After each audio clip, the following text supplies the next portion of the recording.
Relationships. We were talking last week about relationships. Today I want to go through, I want to touch on some challenges that we might encounter when we try to have relationships and go into deeper relationships. The things that might hinder us from actually achieving the ability to go into a deeper relationship. So we're going to look at some things that might stop us or hinder us. So last week, we discussed the importance of relationships. Why is it important? And what it looks like to the church.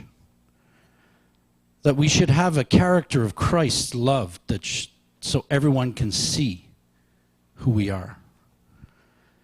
See, it's also a commandment. I give you a new commandment to you, that you should love one another according to as I love you. You should love one another. I think we sang about that. Loving one another, right? We were not made to be on an island. Do you remember that one? We benefit from each other's encouragements, pats on the back, or words of affirmation. I mean, sometimes we search for that. We're begging for it because we haven't gotten it. In our past, things happen. We never received that affirmation. We never received those encouraging words. Good boy, you did a great job, you know? Those kind of things we're looking for.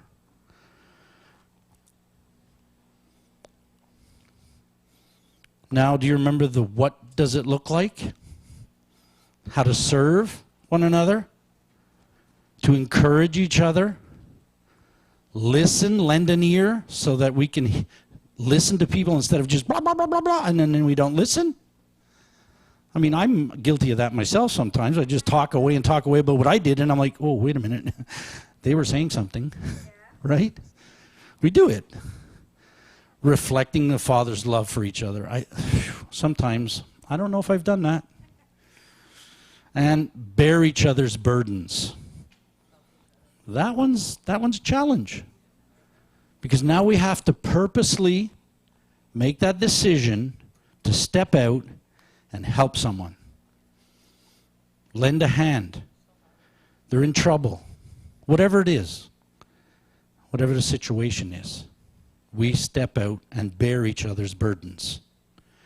You know, we do this in order to reflect the love that Jesus taught us and how he reflected his love to others. And this is the way the true church should be operating today.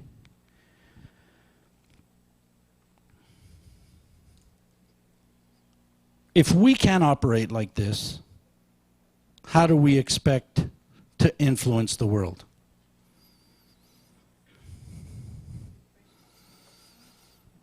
See, what hinders us from operating like this? We're not healed. It's a major issue in the church. We need to be healed up. We need to change our stinking thinking that we've picked up from our own experiences in life. It's not our fault most of the time. It's not the fault of our parents most of the time. We just pick it up and then we go on with it. In Colossians, it gives us a good indication of how not to be and how we should be. So let's look at what Paul says in Colossians. But now you must also rid yourselves of all such things as these: anger, rage, malice, slander, and filthy language from your lips. Do not lie to each other, since you have taken off your old self with its practices, and have put on a new self, which is being renewed in knowledge in the image of its creator. Here, there is no Gentile or Jew, circumcised or uncircumcised, barbarian, Scythian, slave or free, but Christ is all and is in all. And here comes the kicker. Therefore. So what does that mean, therefore? Pastor Dave taught us this. Therefore, whenever there's a therefore, listen carefully. Take heed on what's coming next. As God's chosen people, we have been chosen. Holy and dearly loved. We did nothing, but we are holy and dearly loved. Clothe yourself with, come on, say it, compassion, kindness, humility, gentleness. I think this is what we should be living and projecting and reflecting, right? So, we as a church have not done a great job with this, showing the world the power of compassion or kindness and walk in humility. The church has to be in line with the teachings of Christ if we want to reflect Christ. So we have to be an example so people can see who he was.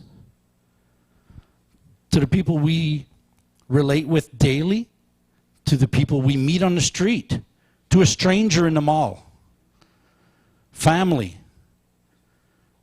home church. It should begin with the teachings of our Father. Then it trickles down to whoever else we are in contact with, right? So what are some of the challenges that we face as a fellowship trying to have a better relationship with each other? Could we be struggling with compassion, patience? With a busy world the way it is today, patience could be a test. Gentleness, walking in humility. I know many of men won't walk in humility. They think it's weakness. So, here's an example. Anger. Sometimes I have a problem with anger. My patience is low. I run out of kindness and I get a little angry, or even I get angry with myself. So I think I might need a bit of compassion towards myself, or some patience, so that I can suppress that anger and get rid of it. Not suppress it, but just get rid of it. You know, anger can turn into rage, right? I've had that a few times in my life. When I was younger. You see, when I was younger, I used to do renovations, and I would lay down a floor, and back then there was none of this screw things where you stand there, just screw. I had a hammer and nails, okay? Little nails, little floor nails they call them, and I hit my thumb. So, you know, you hit your thumb, you get mad. You're looking at your thumb and go, I better not do that again. Then you hit your thumb a second time, the same day. So now I'm getting angry because this is starting to throb. And then guess what? I hit it again. My thumb felt like it was 5 inches thick. I couldn't believe it. I couldn't hold another nail in my hand. My thumb was so numb and blue. And so I was so filled with rage at that third hit. I threw the hammer so hard. I said, I'm never doing this job ever again. And I hit the wall, and it went through the gyprock. And I went, oh, no. Oh, no. Anger sometimes can make us sin. In your anger, do not sin. You see, it could have gone really bad if it was not gyprock. Maybe someone would have been standing there. I put a hammer through him. So, there's something to say about trying to control your anger. Trying to maybe get some compassion and some patience and some kindness in your heart. So that if it happens, you just, okay, I'll try not to do that again. And you're fine, right? Don't get angry. What can you do? You hit yourself on the thumb. But you see, anger also, I'm going to do not let the sun go down while you are still angry. They teach that a lot in marriage counseling. Why? Because anger is not good for a relationship. So when they go to bed angry, they're not good, right? Not good for the relationship. So you wake up in the morning and you're still angry, and you take your coffee and you get out and go to work, and it just festers and festers. And then you're thinking the wrong things. Anger. So what about slander? See, we can put down people without even trying. We can say things off the cuff of our head, a cuff or whatever, and just blot out something about someone, and it doesn't bother me. But we just slandered them. We put them down. You know,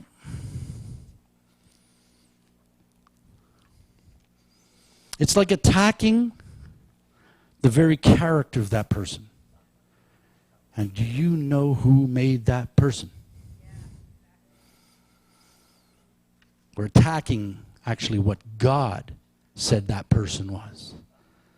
So slander is not good at all. And here's something. Brothers and sisters, do not slander with one another, on one another. Blah. Anyone who speaks against a brother or sister or judges them speaks against the law and judges it. When you judge the law, you are not keeping it, but setting it judgment on it. So that's, you judge someone, you're going to be judged. We slander people. We're tearing their character down, and who built their character? Number 3. It's not up there. It's lying to each other. How do we expect to go deeper in our relationships if we can't trust the people we're around because we think they're lying to us? You're trying to go deeper in your relationship, and then all of a sudden, a little white lie or something. So you stop. Now you can't trust the person. In John, I don't have it up there, but in John 8, it talks about character of the evil one. It says, when he lies, he speaks his native tongue. So the devil's natural tongue is lying. For he is a liar and the father of lies. We don't want to associate with someone like that, do we? Because he's doing the Father's bidding and we're doing the Father's bidding, so what's the difference? Our character, not lying. So the next one we're going to talk about is it's a big one. Someone took my parking spot the other day, and I just let him have it, and I walked away. I didn't like what they said. What about something more serious? How about, I'm going to give you a story that happened to me. In my family, my father died. We had the service. His ashes were in the box, the urn. Everybody left, separated. Our family wasn't that close, so we just sort of separated away, and my sister had to take care of the rest of the stuff about the house and all that. 3 months later, my other brother, my younger brother, gets an email from the sister and says, well, I just decided to do a ceremony and put our father's ashes in the water. Thank you, bye. Didn't tell the brothers. She just did it on her own. So we were left with no closure, no father, no family, no nothing. Like it was like we weren't involved at all. So my 2 other brothers took it really bad. But I, having all the lessons and teachings of here, I was able to handle it because I've been through this in RTF. Forgiveness. Do not judge and you will not be judged. Do not condemn, and you will not be condemned. Forgive, and you will be forgiven. So you see, what happened is, after I found this out from my younger brother, I emailed my sister, because she's out in the States somewhere. She married an American soldier. And so I emailed her and I said, listen, the younger brother told me the situation. I was a little upset, but I forgive you. I don't know why you did it, but I forgive you. But I think you need to talk to your other brothers to release the forgiveness. And so she wrote back a nasty letter thinking I didn't forgive her because of what I said. She doesn't understand. So I released her because it's for my benefit that I forgive her. I have no burdens on my shoulders. She has to carry them. But she hasn't forgiven. She's blocked me off. I haven't spoken to her in 5 years, 7 years. I can't do anything about it. She feels that I didn't forgive her. So it's strange. But you see, forgiveness is huge. We don't always have to be right. I know I was right, and I tried to challenge her to show her that what she did was wrong. But she took it like I was mad at her. But I said I forgave her. And I wanted to talk to her more, and I wanted her to sort of come together with the other brothers so that she can, say she was sorry. But she didn't want to, so.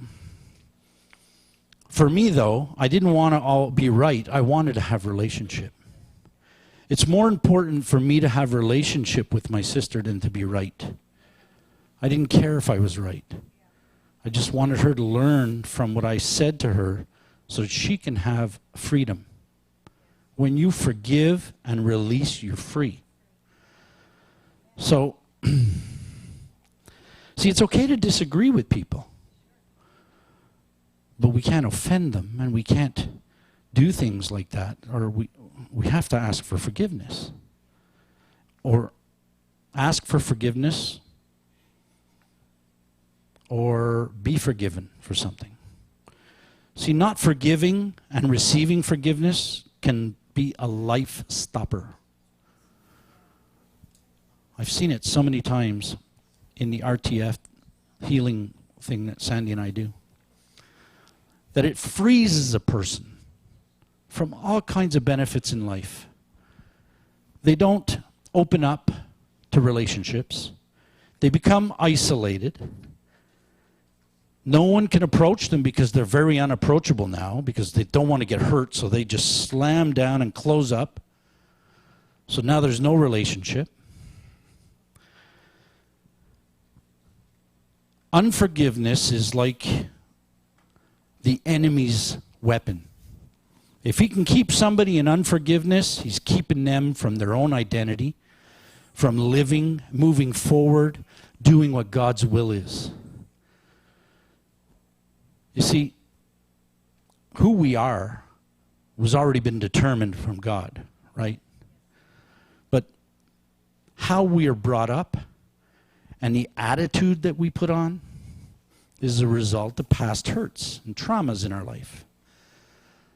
So we need to change this self-condemnation that goes on in our heads all the time and speak life and be free of it by asking forgiveness and forgiving. It's a major step in being free. It's a major step in being able to move forward in relationships. Because if we don't feel like we've been forgiven, then we're always walking around expecting to get hurt. So we're not going to get close to Carol. No way, she's going to say something to me and it's going to hurt me. Forget it. Right? No. But you understand. See, I believe unforgiveness is a large problem in our church. We're not immune to it. I mean, I understand here at Destiny, we have great teachings. We are free. But we do have some things that we need to clean up.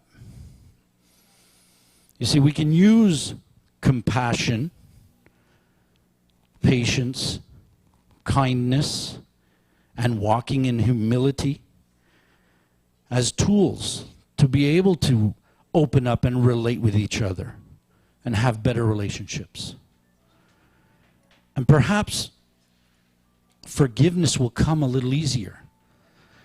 You know, as we forgive and have been forgiven, then we can be freer now to have relationships. And as our relationships grow, we see that not everybody is going to hurt us. Well, that's good. Okay, then I'll open up some more. And we're freer and freer until we're walking like we should be walking. So we have a choice that we need to make. We can allow the obstacles to stop us from living and stopping us from asking for forgiveness or being forgiven. I'm going to make this right. It's not about right or wrong. It's about being forgiven. Showing compassion and kindness towards one another. What does compassion really look like? I will show you. You know this story. So he got up and went to his father. But while he was still a long way off, his father saw him and was filled with compassion for him. And he ran to his son, threw his arms around him and kissed him. Okay, you know this story. This young kid says, "Dad, give me half my inheritance. I'm gone." Takes off, blows it all. He's laying with the pigs now. He's got nothing. Why should his dad take him back? It was his choice. He took off and blew all his money. What can I say? This is a story about the Father and us. How we fall away, but then he sends his Son with open arms and wants to have compassion and grab us and kiss us and say, "Come back." He missed us. That's compassion. We have to learn to have real compassion for one another. Sometimes we say, "Oh yeah, I love you people. Yeah, I love you. Yeah, we're cool, we're friends, yeah." What do you know about the person?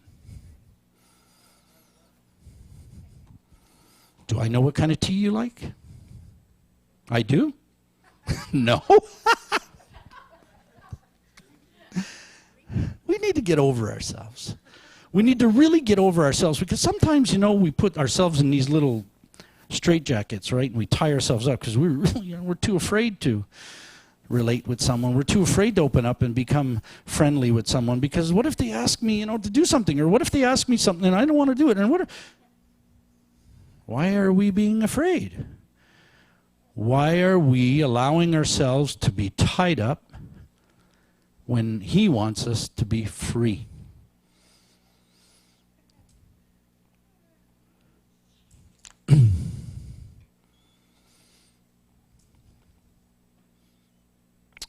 I think we really need to get right with each other in the house. And I'm not saying that Destiny has many of these problems or any of these problems, but I know, and around the world, we can probably fit in one hand the amount of churches that are really teaching the proper stuff of the Gospels. So we're fortunate here at this church to be able to say that we are getting true teaching.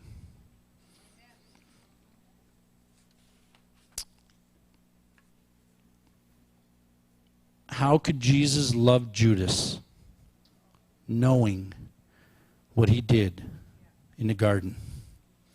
How could that happen without forgiveness?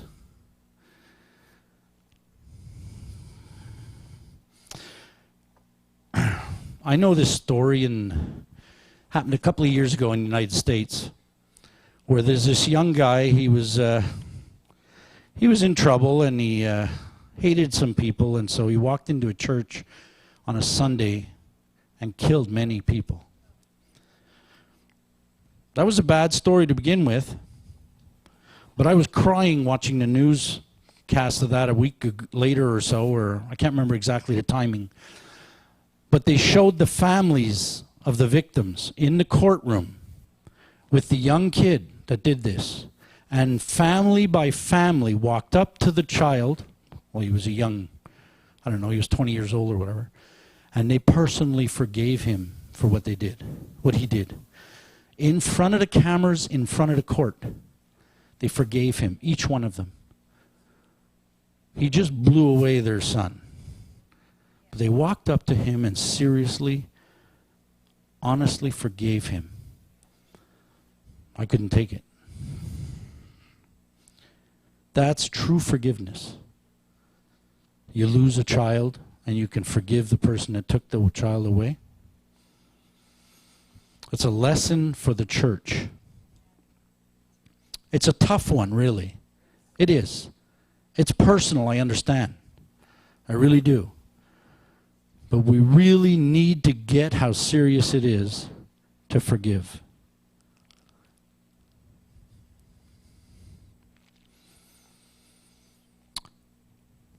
I'm going to quote an old theologian.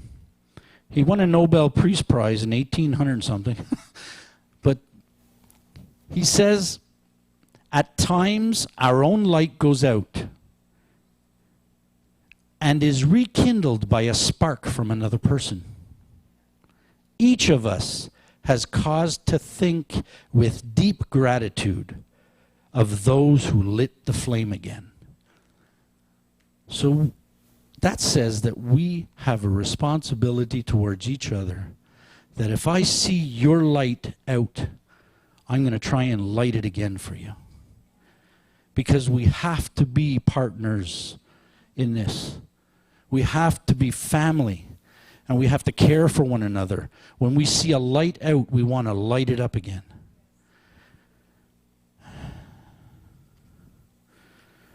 Whew. Sorry. Talking about relationships and my family are so far from that.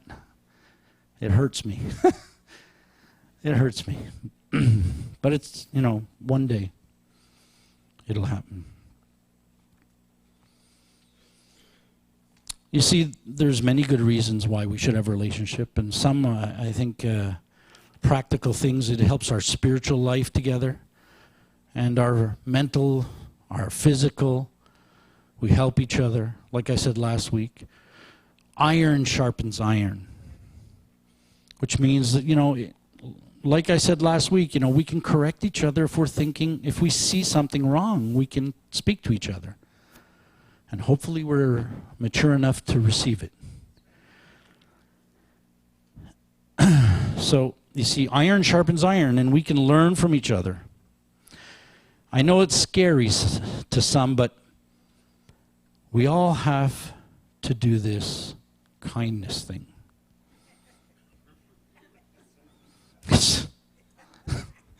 Some people just don't want to be bothered. Some people just want to leave me alone.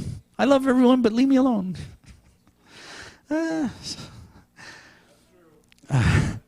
We have to be good listeners, slow to speak, to understanding each other. Some people come and they want to talk to you from a hurt place. But if we are not clued in and non-caring or nonchalant about it, we're sitting there and then, yeah, you got a problem, I just brush it off. How does that help that person? There's a time and place, I understand. We can't always be 24 hours a day ready to counsel, ready to be that shoulder to lean on. But there are ways for us to really care and set up an appointment. If you're really busy in that moment, then set up an appointment. I really want to speak to you.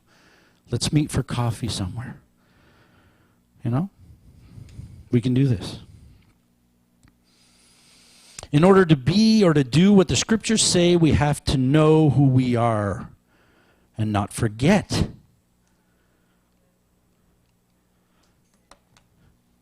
Anyone who listens to the word but does not do what it says is like someone who looks his face in the mirror And after looking at himself, goes away and immediately forgets what he looks like. But whoever looks intently into the perfect law that gives freedom and continues in it, not forgetting what they have heard, but doing it, they will be blessed in what they do. So we can't come here, sit and listen to a good word. Well, if it's good. But I know we get many good words here. And then go out here and say, oh, I don't know who I am. Really, these words are not for me, or we're not going to be blessed. But you see, those who do and be, it's not necessarily always about doing, it's about being, we are blessed.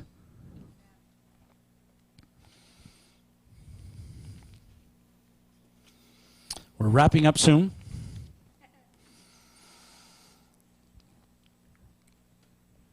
See, some of these things we do might be little things. Others might be a little bit bigger. Some things might be insignificant. But insignificant to some might mean a heck of a lot to others. No matter what the situation, we treat each other with the same character traits as Jesus when he taught us how to walk, who to be. We as a church have to be out there with the lost and to influence them, not to be influenced by the world. So why don't we try and be who Jesus told us to be? See, happiness and peace and Christ's love is not found in amazing personal feel-goods. No, but it's found in putting others first. See, when we live by putting others first, and we made someone's day, you know how they feel? Like it makes me feel good to make someone's day. I feel great, and I feel like I have peace in my heart. I've done a good job. I did something good for someone. So you imagine what they feel the worth of the attention they got in their time of need or trouble or whatever. How they felt because you took the time to, as God's child, to another God's child. Sometimes we forget we're sitting here learning we're God's child, and who we're talking to is not a God's child, but I believe we're all God's children. So what can we do to go deeper in our relationships? First priority is we need to heal up. Get rid of all that past stuff, the anger and the slander and the bad words we speak. We can try and train ourselves to speak better so we can honor people. I'm sure if we slander with bad words, I'm sure it's not making him happy. So me personally, I want to make him proud of me. So we need to do that. So they feel like they're worth the attention that we spend on them.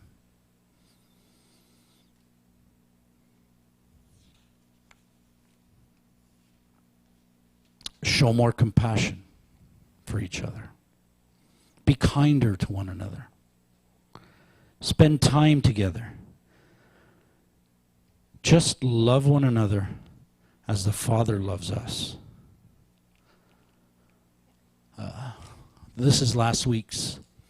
Above all, love each other deeply, because love covers over a multitude of sins. Offer hospitality to one another without grumbling. With grumbling? No, without grumbling. Each of you should use whatever gift you have received to serve others. So if you have a gift of sharing a cake and coffee somewhere with someone, invite them over. If you have a gift of listening, then go for a coffee and listen. Whatever your gift is, we need to benefit the body with it. As faithful stewards of God's grace in its various forms. So, I want to end, before I pray, with that one again. Just to read it over, some of the character traits we should have. We should serve one another. As Jesus washed the disciples' feet, we should encourage each other. As Jesus encouraged the disciples to go out and do what he did in his name. Listen to each other. I'm sure Jesus listened to a lot of people's problems when he was walking around. Reflect the Father's love for each other. And bear each other's burdens. So let us pray. Father, we love you. We thank you. We thank you that, first of all, our relationship is with you. Father, I ask that you strengthen our relationship with you. That everybody listening, that their hearts are open, that you will download whatever you need to download into their hearts, Father. That you will help us and strengthen us and give us wisdom as we learn to go deeper in our relationships with people here, with people wherever. Help us, Father, to learn how to serve one another. Help us to be encouragers to each other, to be able to listen. And Father, you'll give us the wisdom to speak back. And Father, ask that you would help us to reflect your love for one another. And that we are capable of bearing each other's burdens without it being a heavy load. Because you take it off us. As we share each other's burdens, Father, you lift them up, take them. Thank you, Father. In Christ's name. Amen. Thank you.